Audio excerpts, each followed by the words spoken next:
Good afternoon, everybody. Welcome to today's daily devotional. So, for our daily devotional today, I think I mentioned last week, there is one final point that is made by that article from Thinker about mere Christianity, which is the book by C.S. Lewis. And this third point that I wanted to bring up, it's a little bit I guess existential to a certain extent. It's somewhat related to the idea that we talked about before, kind of about the origins of morality and whether or not or where the fact that there is a moral standard speaks to the fact that there is a God, or that the source of that would be God. In this particular one, without some standard of good, there'd be no such thing as bad. And I think it's an interesting argument this is from a logical perspective, especially with individuals who attempt to argue on the basis of humanism. This is the type of discussion that you would have with a humanist, someone who believes in man for man's own end, that man is the highest order of creature, that sort of thing. So it's a little bit of a longer point, but I want to read it, and really ultimately it's two paragraphs. One focuses on dualism, the other focuses on the fact that there is a God, and so we'll talk about both of these. So, there is much that is bad and seemingly meaningless in the universe, and incredibly, the universe has produced creatures who are aware of this. There are only two views that address these facts, and of course the fact that we are conscious of right and wrong is what's being described here. One is the Christian view, which says that the world used to be good, but has since gone bad, which is to say that when God created the heavens and the earth, in Genesis chapter 1 and chapter 2, that God saw all the things that he created were good, and that everything started good.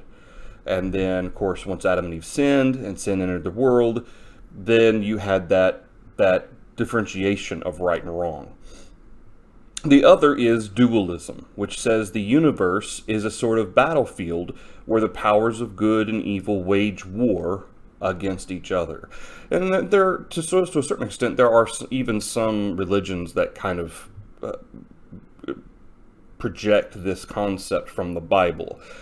And we have to be very careful not to fall into this trap, because a lot of people will go to places like Revelation and they think it describes Armageddon and so forth.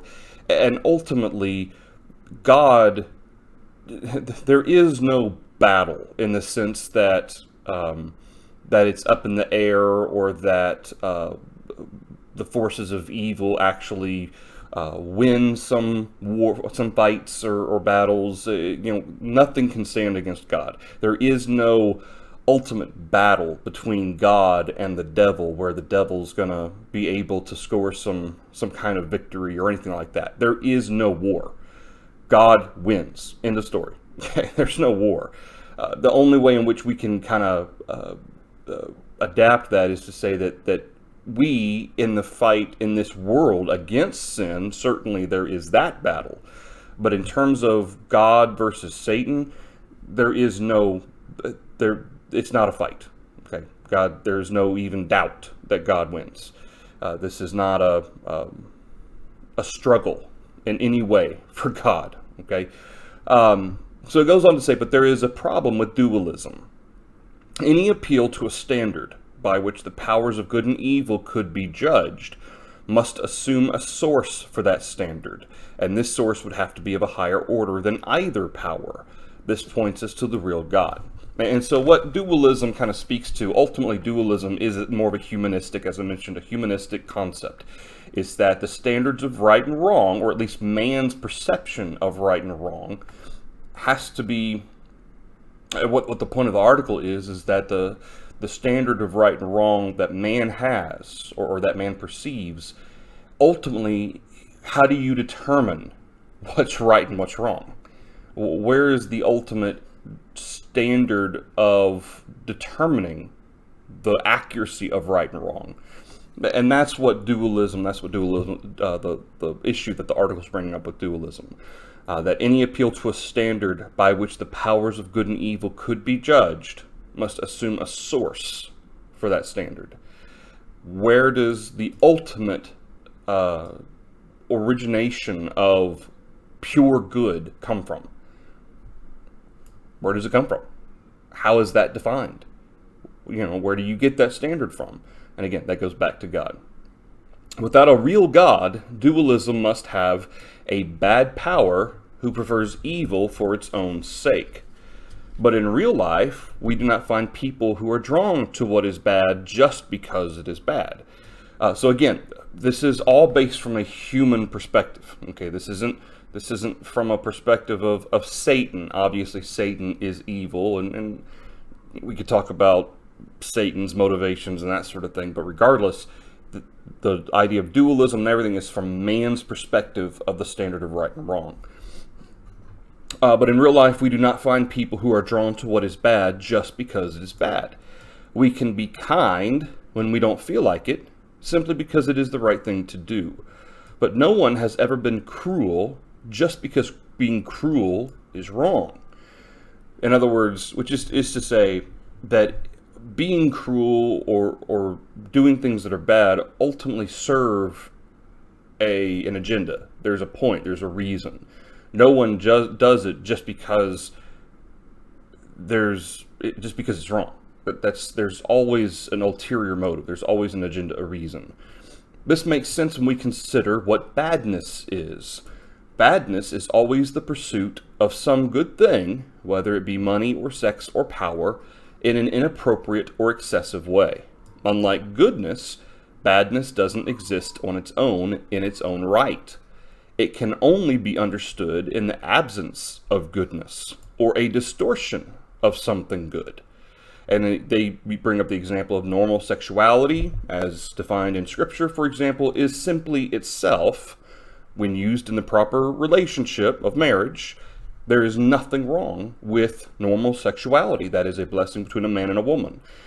While sadism is what this article brings up, sadism is the introduction of pain and cruelty to a certain extent. We'll leave it there. While sadism is a perversion of normal sexuality. And when I first read this point, badness doesn't exist on its own in its own right, and even especially this point, badness is always the pursuit of some good thing. I kept trying to think of an example where badness or pursuing that which is objectively wrong isn't a part of that example. And ultimately, you really can't come up with any pursuit of the flesh, any desire, anything that people pursue that ultimately is of itself for its own ends bad. People are motivated for all kinds of reasons, but not for the purpose simply of evil. Okay, not in and of itself. There's always an ulterior motive. There's always a purpose or point. And I think you might be able to come up with examples of, obviously individuals who have severe mental disorders who did something terrible, but they just had no acknowledgement that it was wrong, or their consciences were seared or whatever. But in the end, they still had a reason for doing it. There was still something that made them do that. And it wasn't, or had nothing to do with in and of itself it being bad. And that's what the point is. It's more of a kind of an existential right and wrong point. It's kind of the point that this article or this thing is making. Without some standard of good, there'd be no such thing as bad. Again, it's speaking from human perspective. And because ultimately, one day after judgment, it's just going to be those in heaven are going to be in the presence of just good, and those in hell are going to be, it's just going to be torment with those who didn't do what God wanted them to do. But the argument that is being made here is ultimately it's an argument against humanism. It's the argument that any standard or any appeal to a standard of right and wrong automatically has an issue with the origin of right and wrong. And that is a problem. That is a problem that humanists have struggled with for a long time. It's the fact that when they argue that mankind is the pinnacle, and that we are the ultimate creation by evolution or anything like that, ultimately, without a standard of right or without an origin of right and wrong.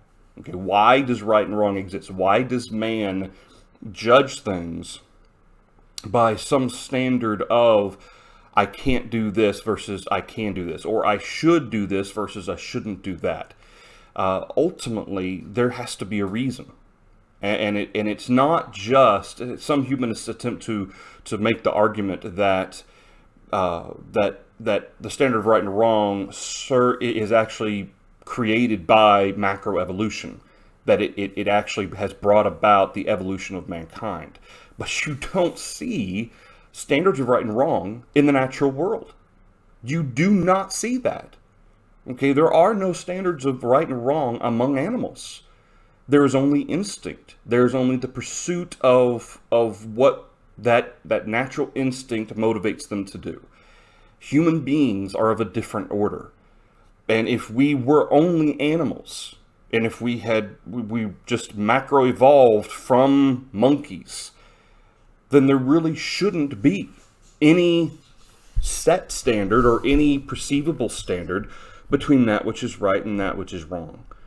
And humanists have had a problem for a long time trying to figure out a way to explain it that makes sense in the context of macroevolution and the natural world, animals and so forth, and they can't. And this is why. And this article, it may be a little bit confusing on first read. I actually had to read it 2 or 3 times just to kind of get it down in my head exactly the points between what they're describing as the Christian view, okay, and dualism, and kind of differentiate between the perspective of man on the standard of right and wrong versus the obvious set standard that doesn't change, which is that which is right and wrong of God. And that's what the point is that the article or the point isn't saying that for God to be good there has to be Satan. That is not that's not what the argument is. The argument is that good to its own ends has a purpose for existing. Evil is the absence of good. That's just it's the absence of good. Even if the pursuit is something good in excess, that can be bad. And so certainly those are applicable points. How do you differentiate between those? You have God's standard of right and wrong. That's what you have. Of course, we wouldn't have to have this conversation if Adam and Eve, had done as they were supposed to do, but obviously they didn't, and God knew that they wouldn't, and that was why He made the plan of salvation. But they ate of the tree of the knowledge of good and evil. They didn't eat of the tree of good and evil.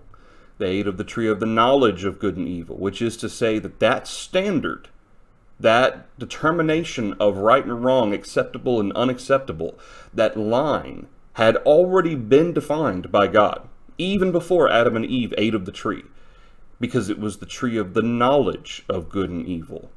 And so when they ate, then all of a sudden, this discussion has to be had. and I'm definitely with humanists. All right.